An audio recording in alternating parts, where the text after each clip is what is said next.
Minha filha morreu há 25 anos em um acidente de carro devastador.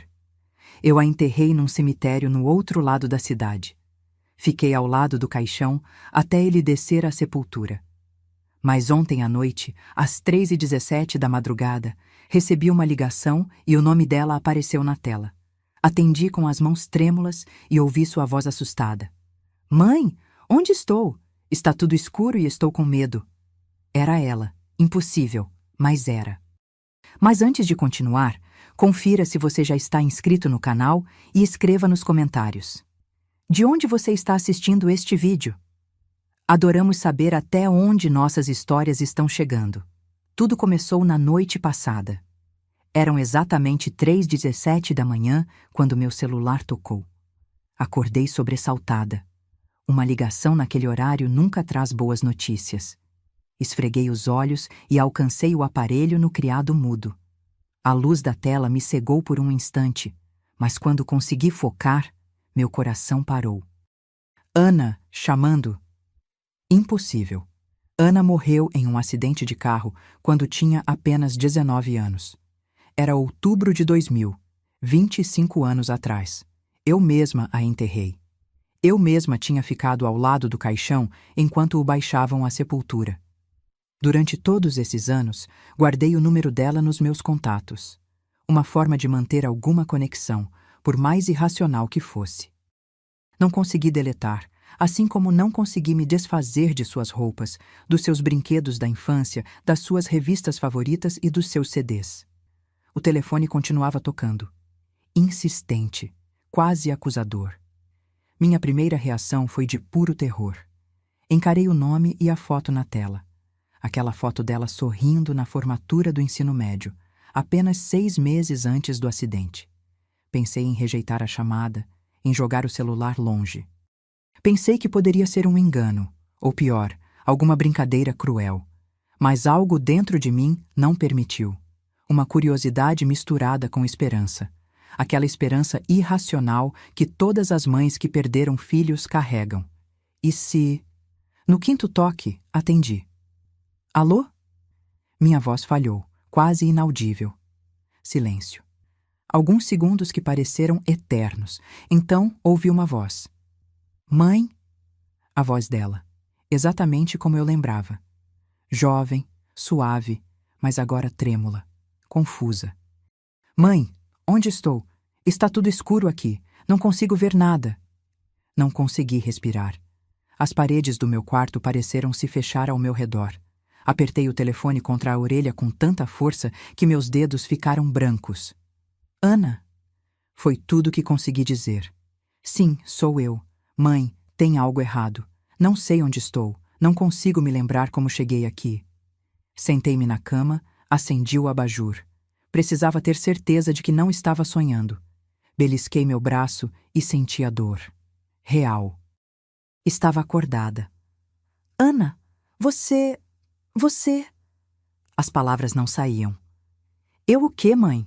Estou com medo. Está muito escuro e não consigo me lembrar de nada. A última coisa que lembro é de estar dirigindo para casa depois da festa da Júlia e depois... nada. Agora estou em algum lugar e não sei onde é. Meu coração disparou. A festa da Júlia. Foi de lá que ela estava voltando quando o acidente aconteceu. Um motorista bêbado invadiu a contramão e atingiu o carro dela de frente. Morreu na hora. Foi o que o policial me disse naquela noite terrível. Ana, querida, o que você vê ao seu redor? Tente descrever. Quase nada. Está escuro. Parece que estou em um quarto? Tem uma janela pequena, mas só vejo escuridão lá fora. Tem um cheiro estranho, empoeirado, como um lugar que ficou fechado por muito tempo. Você consegue achar uma porta? Um interruptor de luz? Ouvi movimento, passos lentos, cuidadosos. Tem uma porta, mas está trancada. Tentei o interruptor, mas não funciona.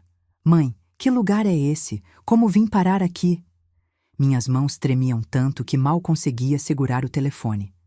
Minha filha morta me ligando, perguntando onde estava. Como isso era possível? Eu a vi no caixão. Vi quando fecharam e a enterraram. Visitei o túmulo dela todo mês durante 25 anos.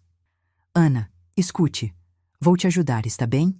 Mas preciso saber mais. Você consegue ver alguma coisa pela janela? Alguma placa? Um nome de rua? Qualquer coisa? Mais movimento. Ouvi a respiração dela acelerando. Consigo ver algumas luzes distantes. Parece que estou alto, como em um prédio. Tem um letreiro piscando lá longe, mas não consigo ler o que está escrito.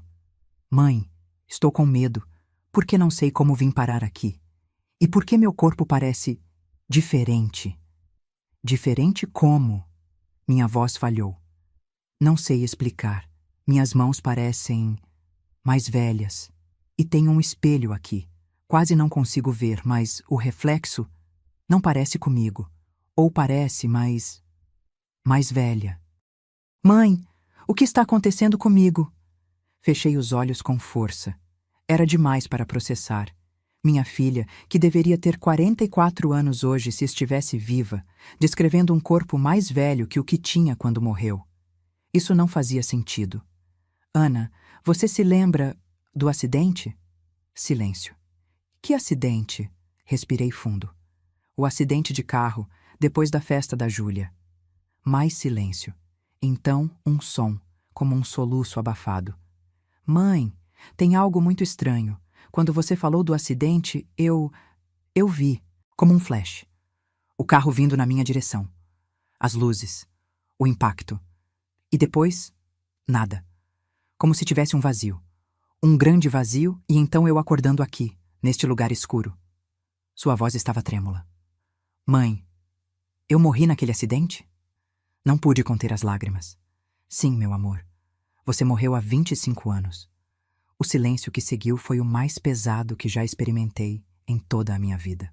Isso não faz sentido. Ela finalmente disse. Se estou morta, como estou falando com você? Como estou aqui, em algum lugar, com um corpo? Por que me sinto tão real? Essa era a pergunta para a qual eu não tinha resposta. Um fenômeno paranormal? Um milagre? Algum tipo de dimensão alternativa? Ou talvez eu estivesse finalmente perdendo a sanidade após décadas de luto não resolvido? Ana, vou te ajudar a descobrir. Mas primeiro preciso saber onde você está. Olhe ao redor novamente. Qualquer detalhe pode ser importante. Ouvia-se movendo pelo quarto, remexendo coisas. Espera, achei uma bolsa. Parece minha, mas não reconheço. Tem uma carteira aqui dentro. O som de zíper sendo aberto, papéis sendo manuseados. Tem uma carteira de identidade, é minha foto, mas o nome... Sua voz falhou. Mãe, o nome na identidade é Ana Camargo Silva, mas meu sobrenome não é Silva. Não, seu sobrenome é Camargo, confirmei, sentindo meu corpo gelar. O que mais diz aí? Tem um endereço. Avenida Coronel Antônio Ribeiro, 437, apartamento 803, Belo Horizonte. Mas nós não moramos em Belo Horizonte. Não, moramos em São Paulo, respondi automaticamente, enquanto minha mente trabalhava frenética. Ana, que data de nascimento aparece na identidade? 12 de abril de 1981. É a minha data. E a data de emissão do documento? Ela olhou. 17 de março de 2024. Isso era apenas 7 meses atrás. Um documento emitido recentemente para uma mulher com o nome da minha filha, mesma data de nascimento, mas sobrenome diferente. E agora ela estava em algum lugar, confusa, sem memória dos últimos 25 anos. Ana, consegue achar um telefone nesse lugar? Um fixo ou outro celular? Não tem telefone fixo que eu possa ver, e não encontrei outro celular. Esse que estou usando estava na cabeceira, carregando. Então, ela estava usando o próprio celular dela, mas não se lembrava disso. Um celular com meu número salvo. Mãe, tem uma coisa estranha aqui. Encontrei vários remédios no banheiro, antidepressivos, ansiolíticos e um para transtorno dissociativo de identidade? O que é isso? Meu coração apertou. Um transtorno psiquiátrico grave, caracterizado por múltiplas personalidades. Eu conhecia o termo. Tinha pesquisado muito sobre saúde mental após a morte de Ana.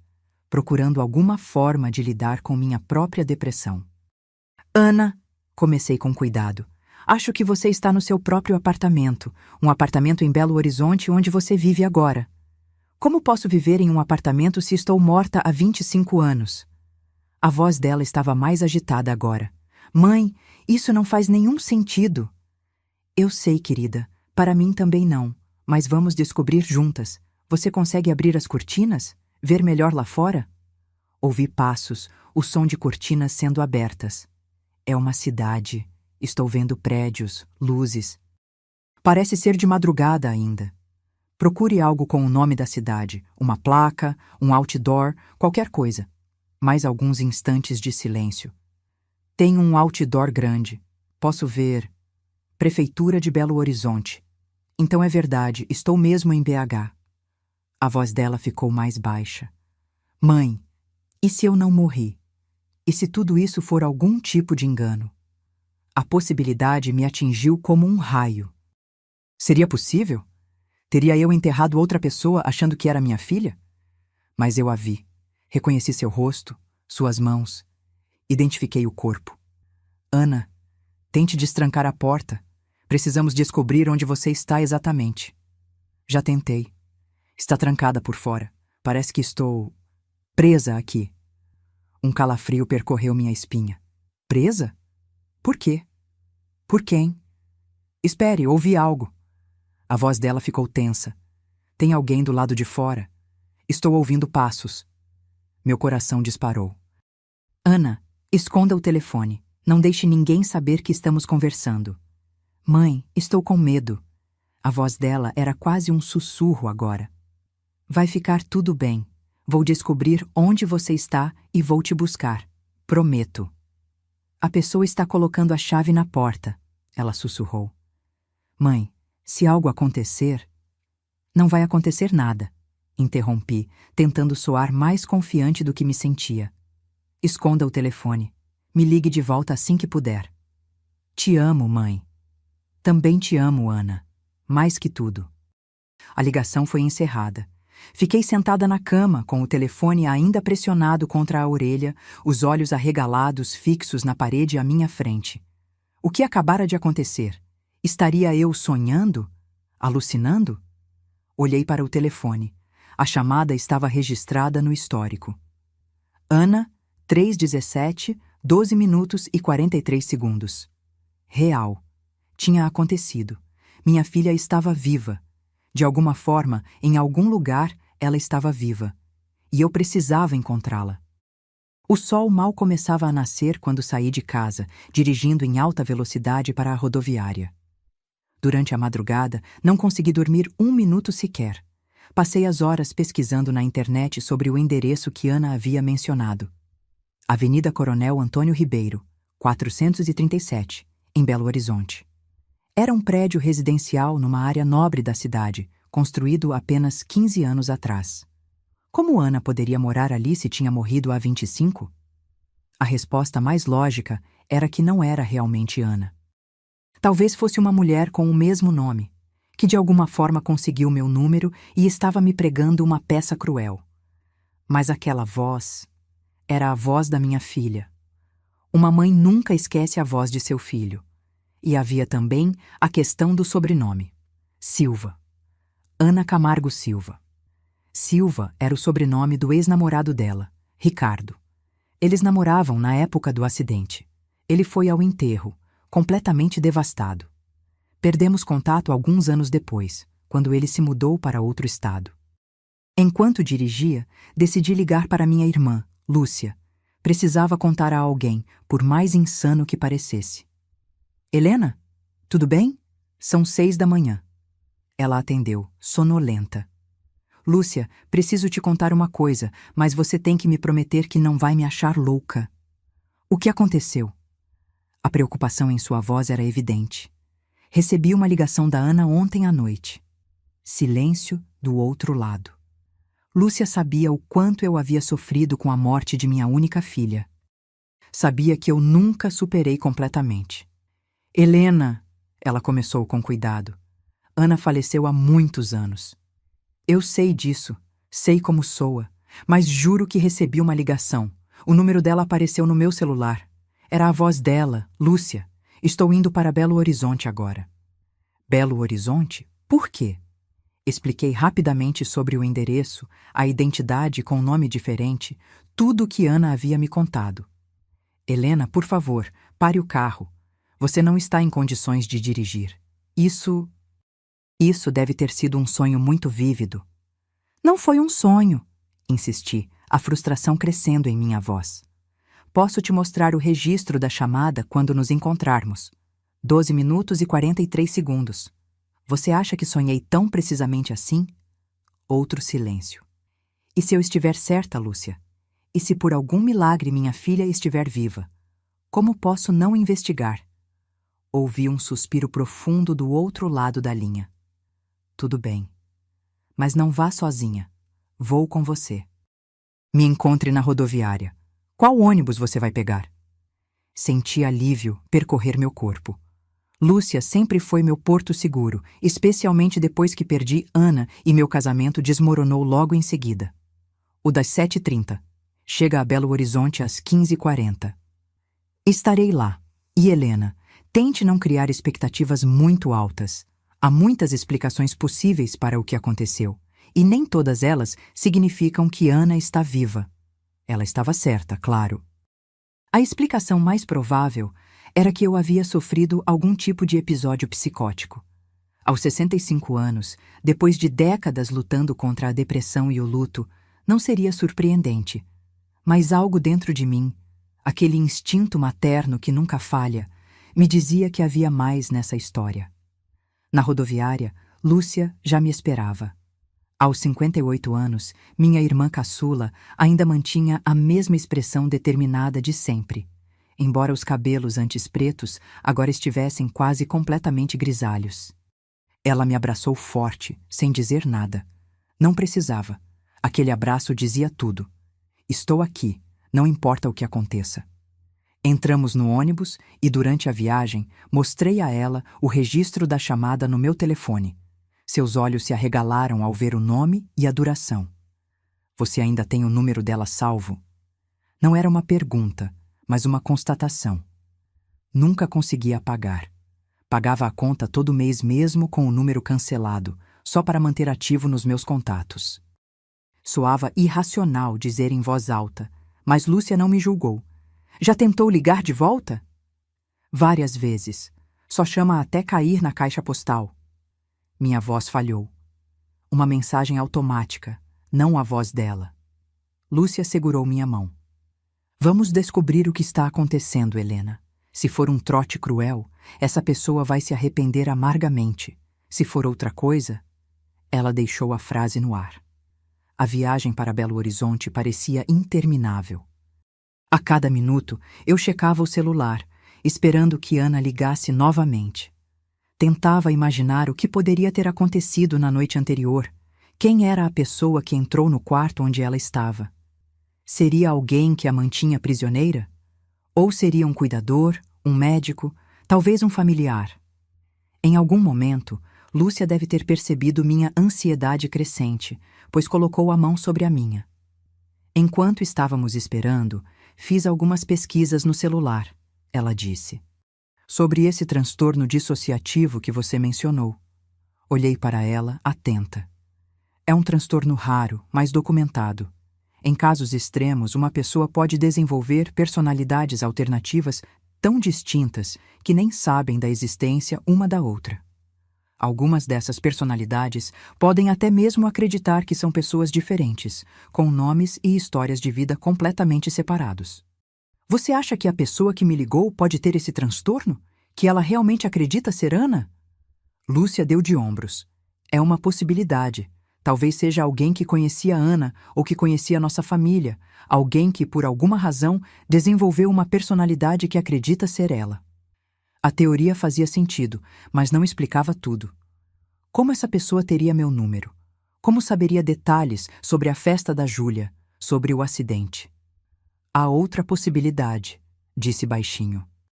E se não identifiquei o corpo corretamente? Se não era Ana no caixão? Lúcia me olhou com preocupação. Helena, Você a reconheceu. A polícia confirmou a identidade com documentos encontrados na cena. Não havia dúvidas. Mas e se houvesse? E se por alguma razão outra pessoa estivesse dirigindo o carro dela naquela noite? Alguém parecida com ela? Era uma teoria absurda, eu sabia. Mas naquele momento, parecia mais confortável do que a ideia de que eu estava simplesmente enlouquecendo. Vamos descobrir, Lúcia disse finalmente. Seja o que for, vamos até o fim. Chegamos a Belo Horizonte no horário previsto.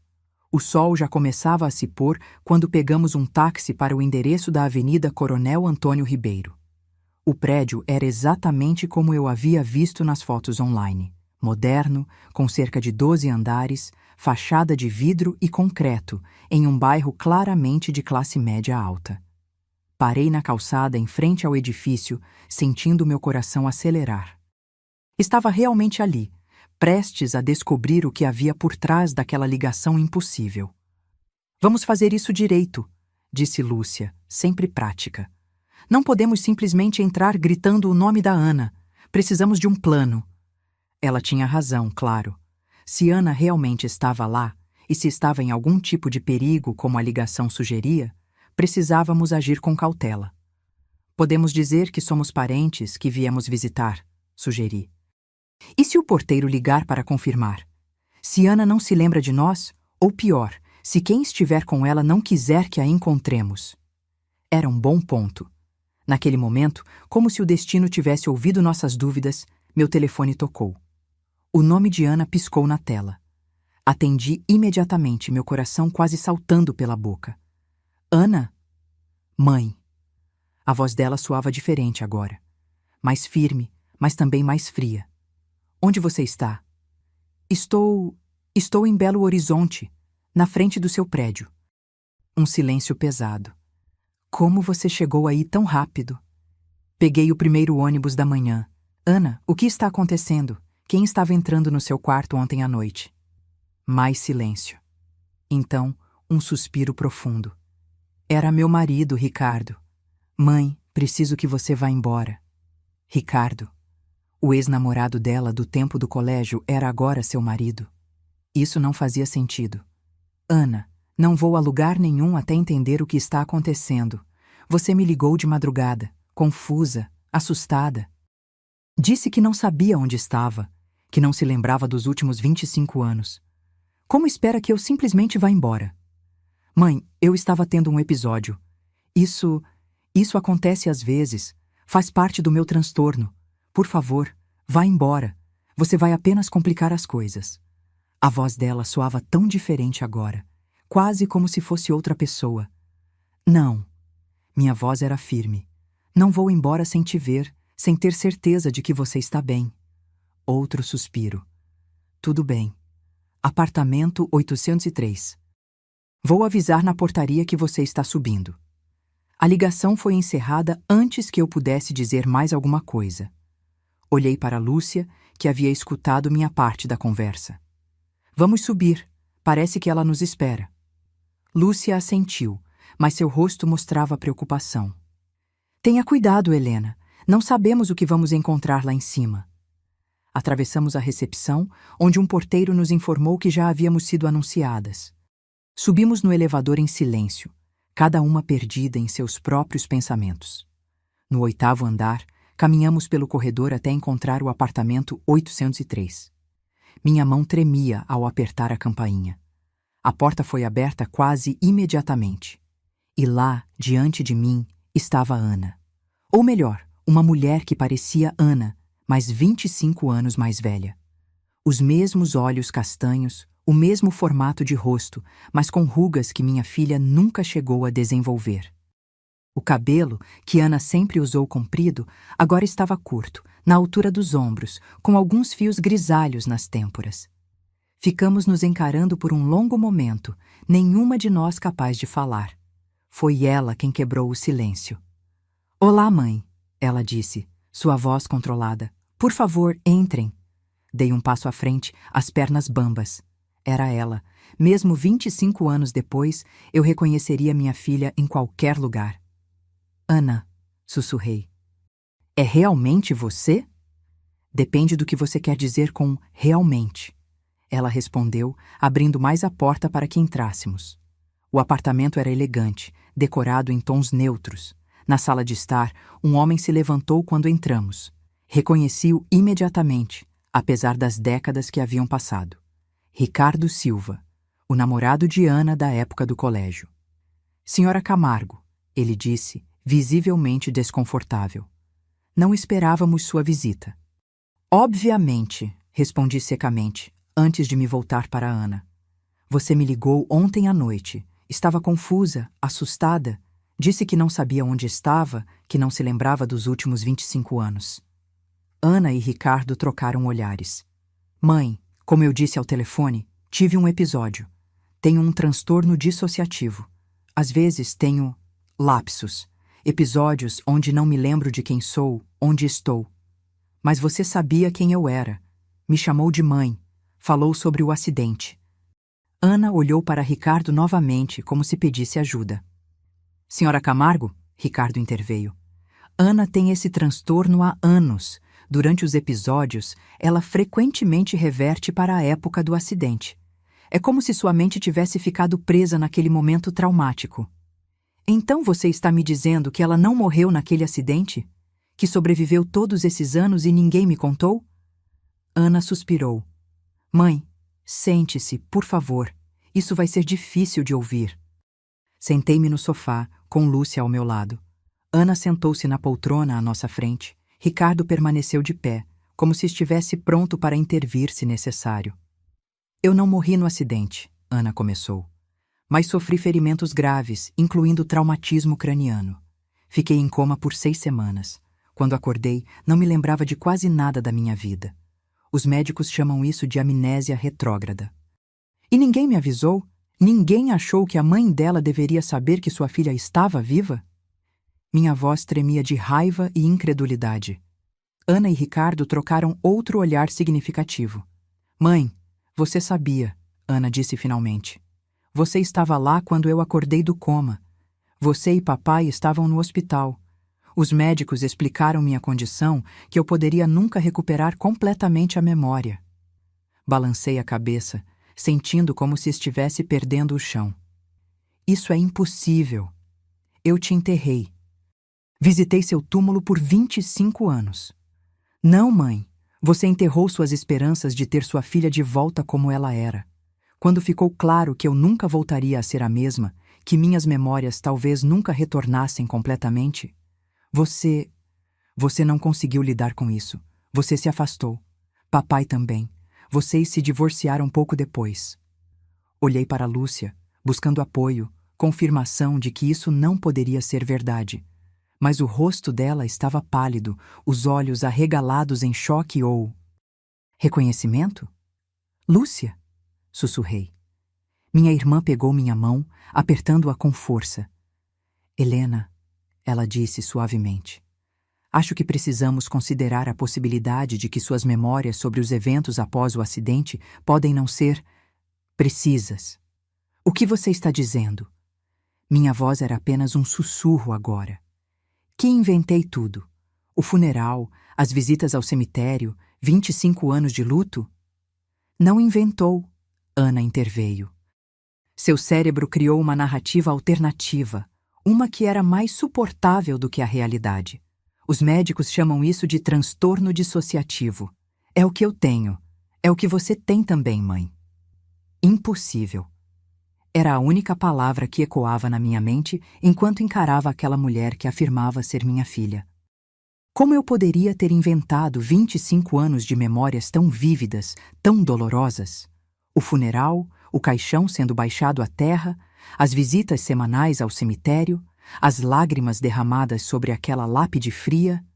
Não, disse finalmente, minha voz mais firme. Isso não faz sentido. Tenho fotos do funeral. Tenho o atestado de óbito. Tenho lembranças claras de cada detalhe daquele dia. Ana se levantou e foi até uma estante. Voltou com uma caixa de sapatos antiga, dessas onde guardamos recordações. Mãe, olhe isso! Ela abriu a caixa e começou a espalhar fotografias na mesa de centro. Fotos que eu nunca tinha visto antes. Ana em uma cama de hospital com a cabeça enfaixada. Ana em uma cadeira de rodas, visivelmente mais magra, o olhar vazio. Ana em sessões de fisioterapia. E então, fotos que me deixaram sem ar. Eu, ao lado da cama dela, segurando sua mão. Eu, empurrando sua cadeira de rodas por um corredor de hospital. Eu, com aparência exausta, adormecida em uma poltrona ao lado da cama hospitalar. Peguei uma das fotos com as mãos trêmulas. Meu cabelo ainda tinha mechas escuras, meu rosto menos enrugado, mas era inconfundivelmente eu. Isso pode ser forjado, sussurrei, mas sem convicção. Ana balançou a cabeça. Mãe, você esteve comigo durante meses. No começo você não saía do meu lado. Dormia no hospital todas as noites. Ricardo se aproximou, colocando a mão gentilmente no ombro de Ana. Quando Ana acordou do coma, ele explicou. Os médicos já tinham avisado que poderia haver sequelas neurológicas. O traumatismo craniano foi grave. Ela não reconheceu ninguém a princípio. Não se lembrava de nada da sua vida. Foi devastador para todos. Ana continuou. Você e papai se revezavam no hospital. Vocês estavam determinados a me ajudar a recuperar a memória. Traziam fotos, contavam histórias, tocavam minhas músicas favoritas. Mas nada funcionava completamente. Com o tempo, Ricardo retomou. Ana começou a recuperar algumas memórias fragmentadas. Reconheceu vocês, lembrou-se de partes da infância, mas havia grandes lacunas, especialmente sobre os anos mais recentes antes do acidente. E os médicos disseram que era possível que eu nunca recuperasse tudo, Ana completou. Que eu teria que aprender a viver com uma nova versão de mim mesma. Olhei para Lúcia, que agora segurava uma das fotos, suas mãos também trêmulas. Lúcia? Perguntei quase implorando. É verdade? Minha irmã levantou os olhos para mim, cheios de lágrimas. Eu não sei, Helena. Tenho memórias tão vívidas do funeral da Ana quanto você. Lembro de segurar sua mão enquanto baixavam o caixão. Mas... Ela olhou para a foto em suas mãos. Esta sou eu, visitando Ana no hospital. Como isso é possível? O cérebro humano é complexo, disse Ricardo, especialmente quando confrontado com trauma extremo. Às vezes, cria memórias falsas como mecanismo de defesa. Aconteceu não apenas com vocês duas, mas com outras pessoas da família também. Foi quando começaram os meus episódios, continuou Ana. Eu tinha flashbacks do acidente. Às vezes, acordava no meio da noite gritando, convencida de que tinha acabado de bater o carro. Outras vezes, não reconhecia onde estava, achava que ainda tinha 19 anos. E eu? Perguntei, ainda incrédula. Quando comecei a acreditar que você tinha morrido? Ana e Ricardo trocaram olhares novamente, como se decidissem quem deveria contar essa parte da história. Foi gradual, Ana finalmente disse. No início, você lidou com a situação melhor do que todos nós. Era forte, determinada. Mas conforme os meses passaram e ficou claro que eu nunca voltaria a ser exatamente quem eu era antes. Você começou a se distanciar, completou Ricardo. Primeiro emocionalmente, depois fisicamente. Parou de visitar com tanta frequência. Quando vinha, parecia não me reconhecer como a Ana que você conhecia. Em um dos últimos dias em que você me visitou no centro de reabilitação, Ana continuou, você disse algo que nunca esqueci. Disse que sentia como se sua filha tivesse morrido naquele acidente e que eu fosse apenas uma sombra dela. Aquelas palavras me atingiram como um golpe físico. Eu seria capaz de dizer algo tão cruel? Pouco depois, Ricardo prosseguiu, você teve o que os médicos chamaram de um colapso psicótico. Começou a falar sobre o funeral da Ana, sobre visitar o túmulo dela. Criou uma realidade alternativa onde ela tinha morrido no acidente. Era mais fácil de suportar do que aceitar a pessoa diferente que ela havia se tornado. Você foi internada por algumas semanas, disse Ana, sua voz mais suave agora. Quando saiu, já tinha essa narrativa completamente formada. Os médicos disseram que era perigoso tentar forçar você a encarar a realidade de uma vez, que isso poderia causar outro colapso. Então, a família decidiu... Ela hesitou. Decidiu o quê? Pressionei. Deixar você viver com sua versão da realidade, ela concluiu. Deixar você acreditar que eu havia morrido. Papai se mudou com você para outra cidade. A família concordou em não contradizer sua versão dos eventos. Foi uma decisão difícil. E o túmulo? Perguntei, minha voz apenas um sussurro. O túmulo que visitei por 25 anos? É um túmulo vazio, respondeu Ricardo. Seu ex-marido comprou o jazigo para que você tivesse um lugar para expressar seu luto, para que sua narrativa tivesse coerência. E todos concordaram com isso? Olhei para Lúcia, acusadora. Todos concordaram em me deixar viver uma mentira por 25 anos? Lúcia parecia tão confusa quanto eu. Helena, eu tenho as mesmas memórias que você. Lembro do funeral, das visitas ao cemitério. Como isso é possível? Ricardo suspirou. Senhora Lúcia, você também teve dificuldades para aceitar a nova condição da Ana. Não tão severas quanto sua irmã, mas ainda assim significativas. Com o tempo, você começou a adotar partes da narrativa de Helena. É um fenômeno conhecido como memória compartilhada ou folie à deux, quando alguém próximo começa a adotar as crenças delirantes de outra pessoa. Isso era demais para processar. Minha cabeça latejava, minha visão começava a ficar embaçada nas bordas. Nada fazia sentido. Então por que Ana me ligou ontem à noite? Perguntei, tentando me agarrar a algo concreto, algo que pudesse provar que não estava completamente louca. Por que ela parecia tão confusa, tão assustada? Como eu disse, Ana respondeu. Tenho episódios, momentos em que volto para o trauma do acidente. Ontem à noite foi um dos piores em anos. Acordei completamente desorientada, sem saber onde estava ou quem era. Encontrei seu número nos meus contatos e liguei instintivamente. Ricardo teve que me sedar, ela continuou. Quando acordei hoje de manhã, estava melhor, mais lúcida. Ele me contou sobre a ligação. Olhei para Ricardo, que assentiu. Os episódios dela pioraram nas últimas semanas. Estamos ajustando a medicação. Então, comecei lentamente, tentando juntar as peças. Você está me dizendo que eu inventei 25 anos de memórias? Que criamos juntas? Olhei para Lúcia. Toda uma realidade alternativa onde minha filha morreu? Não é tão incomum quanto parece, disse Ricardo gentilmente. O cérebro humano é incrivelmente poderoso. Quando confrontado com um trauma insuportável, às vezes cria novas narrativas, novas memórias. É um mecanismo de proteção. Eu queria gritar, negar tudo. Mas as fotos estavam ali, bem na minha frente. Fotos que não poderiam ter sido forjadas. Fotos que mostravam uma realidade completamente diferente da que eu havia vivido pelos últimos 25 anos. Por que agora? Perguntei, minha voz quebrando.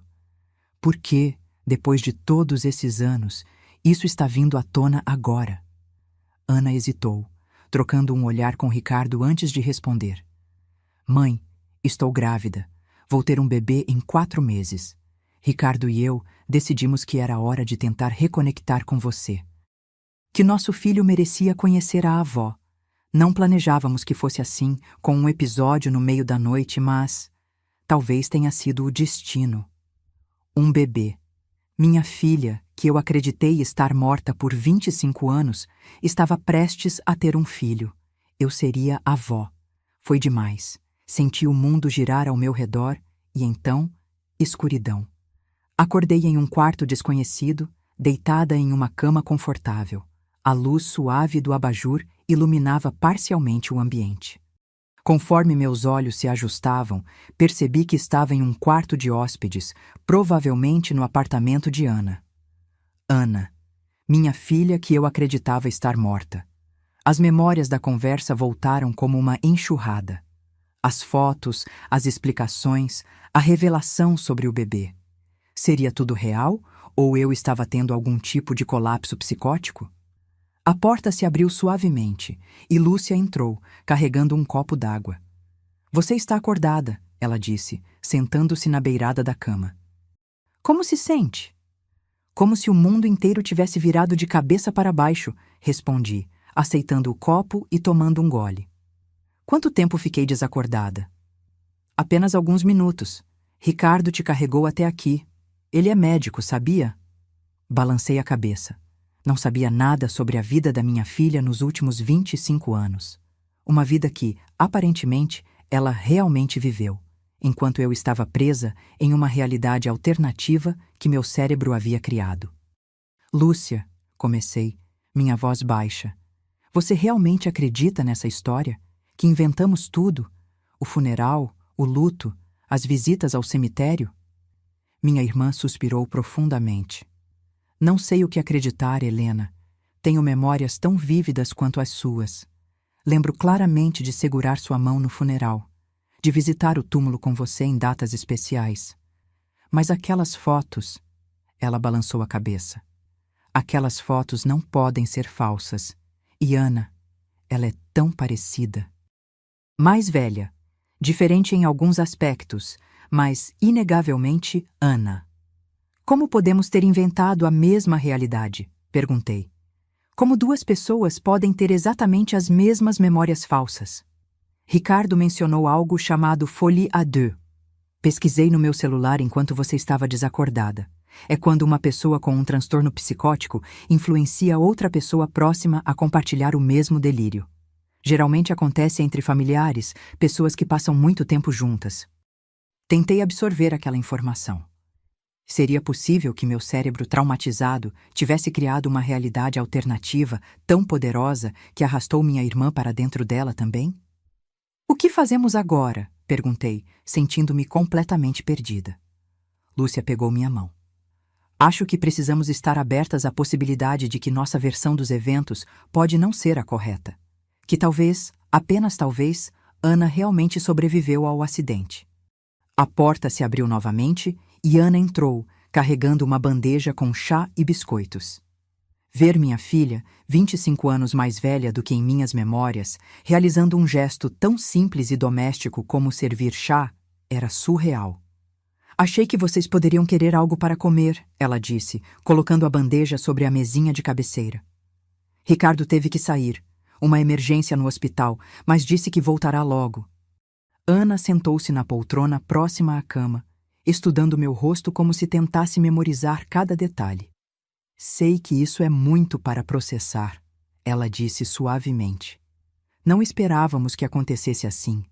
Tínhamos planejado entrar em contato com vocês de forma mais gradual, com a ajuda de um psiquiatra.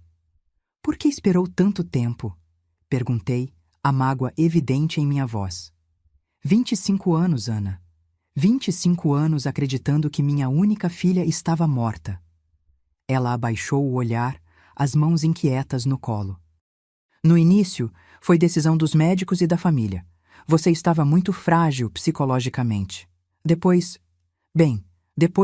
vidas foram construídas separadamente. Você se mudou. Eu comecei a faculdade, me formei, me casei com Ricardo. Ricardo nunca perdeu contato com você? Perguntei, lembrando que ele era o namorado de Ana na época do acidente. Não, ela sorriu levemente. Ele esteve ao meu lado durante toda a recuperação. Pausou seus estudos por 1 ano para cuidar de mim. Quando voltei para a faculdade, ele já estava no 3º ano de medicina. Nos casamos depois que me formei em psicologia. Psicologia, repeti. Você se tornou psicóloga. Sim. Trabalho principalmente com pacientes que sofreram traumas neurológicos como eu. Pessoas que precisam reconstruir suas identidades, suas memórias. A ironia não me escapou. Minha filha ajudava outros a reconstruir suas memórias, enquanto eu vivia presa em memórias que aparentemente nunca existiram. E o bebê? Perguntei, mudando de assunto. É menino ou menina? O rosto de Ana se iluminou. A mão instintivamente indo para a barriga, que notei agora, mostrava uma pequena protuberância sob o suéter largo. Uma menina. Vamos chamá-la de Helena. Senti as lágrimas brotarem nos meus olhos. Minha neta levaria meu nome. Foi isso que nos fez decidir que era hora de reconectar, continuou Ana. Descobrimos que seria uma menina há 2 semanas. Ricardo disse que era um sinal, que nossa filha merecia conhecer a avó, cujo nome carregaria. E quanto ao seu pai? Perguntei, repentinamente percebendo que ele não havia sido mencionado. Onde ele está agora? Ana e Lúcia trocaram um olhar que me deixou alerta. Mãe, Ana disse gentilmente, papai faleceu há 3 anos. Câncer de pulmão. Mais uma revelação que me deixou sem ar. Carlos, meu ex-marido, morto. Em minhas memórias, ele havia se mudado para o exterior após nosso divórcio, poucos anos depois da morte, ou suposta morte, de Ana. Mantínhamos contato mínimo, apenas cartões de Natal e raras ligações em aniversários. Ele nunca tentou me contar a verdade? Perguntei, a voz embargada. Ele respeitou a decisão dos médicos, respondeu Ana. E depois de um tempo ficou mais difícil. Como explicar que havia permitido que você vivesse uma mentira por tanto tempo? Ele carregou essa culpa até o fim. Tentei processar mais essa informação. Carlos sabia que nossa filha estava viva todo esse tempo. Sabia e me deixou acreditar no contrário. O que acontece agora? Perguntei, olhando de Ana para Lúcia. Como seguimos daqui? Devagar, disse Ana. Um passo de cada vez.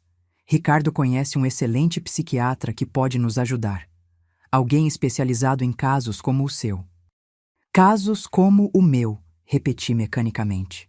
Pessoas que inventaram realidades alternativas para escapar de traumas insuportáveis. É mais comum do que você imagina, Ana disse suavemente. E tratável. Não será fácil, nem rápido, mas podemos reconstruir nossa relação. Podemos criar novas memórias, memórias reais. Olhei para minha filha viva, adulta, grávida, e senti algo que não sentia há décadas. Esperança. Eu quero tentar, disse finalmente. Não sei se consigo desaprender 25 anos de memórias, mas quero conhecer você, conhecer a vida que construiu. Quero estar presente para minha neta. Ana sorriu, lágrimas escorrendo livremente pelo seu rosto. Levantou-se e sentou-se ao meu lado na cama, pegando minha mão entre as suas. Obrigada, mãe, ela sussurrou, por estar aqui agora, por tentar. Naquele momento, olhando para o rosto da minha filha, um rosto que havia envelhecido sem que eu testemunhasse, que havia amadurecido e adquirido linhas de expressão que eu nunca vi se formarem, percebi que não importava mais o que era real e o que não era. O que importava era o presente. Esta mulher diante de mim era minha filha, e ela precisava de mim tanto quanto eu precisava dela. Podemos começar de novo? Perguntei. Ana assentiu, sorrindo através das lágrimas. Sim, podemos começar de novo. 3 meses se passaram desde aquela noite surreal. 3 meses de terapia intensiva, de longas conversas, de lágrimas e risos, de reconexão e descoberta. O psiquiatra que Ricardo indicou, Dr. Mendes, era especializado em transtornos dissociativos e memórias traumáticas. Nas primeiras sessões, ele explicou que meu cérebro havia criado uma realidade alternativa, como mecanismo de defesa contra um trauma emocional insuportável. A morte da minha filha, como eu a conhecia e amava, substituída por uma versão diferente dela mesma após o acidente. O cérebro humano é incrivelmente complexo, ele explicou. Quando confrontado com uma realidade intolerável, às vezes cria uma narrativa alternativa. No seu caso, era mais fácil acreditar que Ana havia morrido do que aceitar as mudanças profundas em sua personalidade e memória. E eu arrastei minha irmã para essa realidade alternativa? Perguntei, ainda tendo dificuldade para aceitar que havia influenciado Lúcia tão profundamente. Em casos de trauma compartilhado, isso acontece mais frequentemente do que imaginamos, ele respondeu. Especialmente entre pessoas com laços emocionais fortes, como irmãs. Uma pessoa cria a narrativa e a outra, tentando oferecer suporte, começa a compartilhá-la. Lúcia também começou a fazer terapia, embora seus sintomas fossem menos severos que os meus. Aos poucos, ela começou a recuperar memórias fragmentadas da verdadeira sequência de eventos. Lembranças de visitas ao hospital, de conversas com Ana durante sua recuperação, como se um véu lentamente se levantasse. Para mim, o processo era mais complexo. Minhas memórias falsas eram tão vívidas, tão detalhadas, que às vezes era impossível acreditar que não haviam acontecido. O funeral, o caixão, as flores, o choro dos presentes, tudo parecia perfeitamente real. É porque, para o seu cérebro, essas memórias são reais, explicou o Dr. Mendes. Foram construídas com tanto cuidado e detalhe quanto qualquer memória verdadeira. A diferença é que elas foram fabricadas como proteção, não como registro de eventos reais. Uma das partes mais difíceis da terapia era confrontar as verdadeiras memórias do período após o acidente. Memórias que meu cérebro havia suprimido e substituído.